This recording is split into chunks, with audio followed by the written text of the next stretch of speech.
Hello, BookTube. Well, we've reached the end of the trail at last. It's the last day in June for 2025, so June on the Range, Michael K. Vaughan's great BookTube event celebrating Westerns, is coming to a close. It's making its way back to the bunkhouse to put up its spurs for another year. I had a wonderful time. I let the ball down for June on the Range in the fourth week of the month. I let the ball down. I stopped making videos. Specifically, I also stopped making June on the Range videos. But nevertheless, I had a great month for June on the Range. Read a lot of stuff that I really liked, a lot of new to me stuff. And I wasn't quite sure that I was ready to give up June on the Range. I'm still not quite sure. I may read Westerns in the rest of the year, a few anyway. But I wasn't quite sure that I wanted to give up on it. And there was one night left, and there was something that's been bothering me. In terms of my TBR for June on the Range, I bought a big nonfiction work recently. It's this, Gunfighter Nation by Richard Slotkin. I bought this a few months ago. And it's just been sitting there on the shelf while I have picked one Western ebook or a ratty old Western paperback or whatnot after another.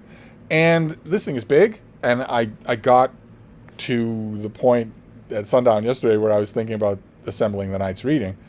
And I was thinking, well, that's been bothering you the whole time, and you don't want it to bother you for a whole year. So why don't you at least start Gunfighter Nation tonight?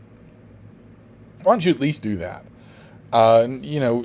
In order to read all of this, I would have to read it all night long, and pretty much to the exclusion of anything else. I didn't think I would do that, so instead I just thought, why don't you start it? Read the introduction, the first couple of chapters, and I did that, and there was no chance whatsoever that I was going to put it down, none whatsoever. This is brilliant. Absolutely brilliant. I know I have a soft spot for nonfiction anyway, but this blows away anything else that I read this month or in any other June on the Range. Just blows it away. This is an ethnographical, a sociographical, even a mythological study of how the Wild West became mythologized. How we developed a folklore, the folklore that, after all, informs all of the Westerns that we have been reading for June on the Range all this time. How did that happen? What was the reality? What were the historical realities, and in what ways were those realities warped and shaped, and why? To serve what national ends? And I thought, okay, well, I got that much from reading the back of the book, and I thought, okay, well, that's a worthy project, and I think I know probably a lot of the routes you're going to take. And I was just dumbfounded. I was blown away by how good this is, how sensitive it is without being preachy, how in depth it is without being pedantic, how colorful it is, how readable it is. Oh my God! I unfortunately broke my book. I just. You can see the light is shining through there. I broke this thing. I very, very much want to find a hardcover of this. Something tells me that the hardcover is probably murderously expensive. But I'm definitely going to. I will keep, even though I broke the paperback, I will keep it because I'm going to be revisiting this. Absolutely, I am. Endlessly, I am. That's why I wish that I could find either a new condition paperback or an ebook. That would be ideal, or a hardcover. Because this book doesn't just go over all that historical ground. It also goes over the way mythology is built in books, which get a huge amount of treatment here, and also in film,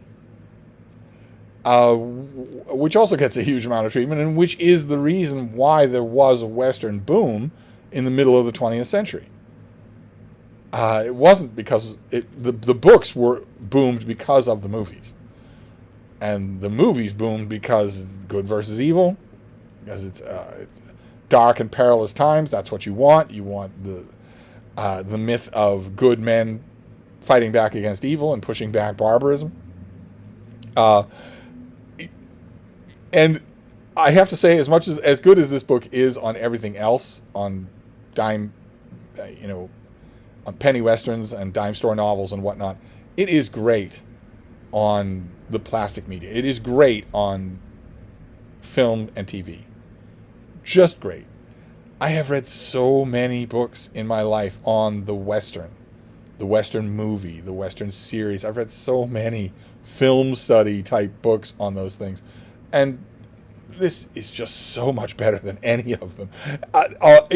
Not only in writing about all those things and how they happened and why they look the way they do, why the directors made the decisions that they did, but also in terms of their mythic resonance. What were audiences responding to? How were the movies responding to each other? I just thought it was electrifyingly good. Just electrifyingly good. And as a fringe benefit, probably the last fringe benefit in the world that I expected, I have never read anything even remotely approaching the intelligence of this book's protracted commentary on the films of John Wayne. And I've read plenty of biographies of John Wayne. I've read, 2 books on the films of John Wayne, 3 books on the films of John Ford. Nothing even comes close. Not even close. It's embarrassing. I loved it. Absolutely loved it. This author does not lecture. This author does not shame or attempt to. I will enjoy the next John Wayne movie that I watch just the same as I did before I read this book. But boy, oh boy, to watch this kind of a first-rate mind at work on that and every other subject. This author takes the story all the way down to the refusal, to the refutation of Westerns in the later work of Clint Eastwood, for instance. It takes everything all the way down to there and tells an amazing story about the birth of a mythology, how a mythology is actually created, plank by plank. I just fell into this book. I kept reading and kept reading and kept reading, and I broke the book, but I really, really enjoyed it. And so my June on the Range for 2025 ends on the highest of all high notes, on a note about a book that's almost impossible for another book to equal it, which is just the way I like it. That's just the way I like it. So I am done with June on the Range, except for the occasional straggler of a Western novel in the rest of the year. And I ended on the highest possible note. Gunfighter Nation is great. Just great. I really wish I could find a hardcover of this thing. But that's it for June on the Range for me. So I wanted to thank you all for watching. Of course, I want to thank all the co-hosts on the event and Michael K. Vaughan for inventing it in the first place. It's been absolutely wonderful watching all the June on the Range videos that have been out there. I have been remiss in not only did I drop the ball in the last week of June, but also I've been remiss in hashtagging my videos, so I really should go back and do that. I will try to remember to hashtag this one. But that's it. I'm going to be retiring my Michael K. Vaughan made thumbnail for another year. This was wonderful. So thank you all for the fun. And we move on. Of course, we move on to July. There's Private Eye in July. There's Rocket Summer. There's Jane Austen in July. 3 great events right there. So anyway, I'm gonna wrap this up for now, but I'll be back. Thank you, BookTube.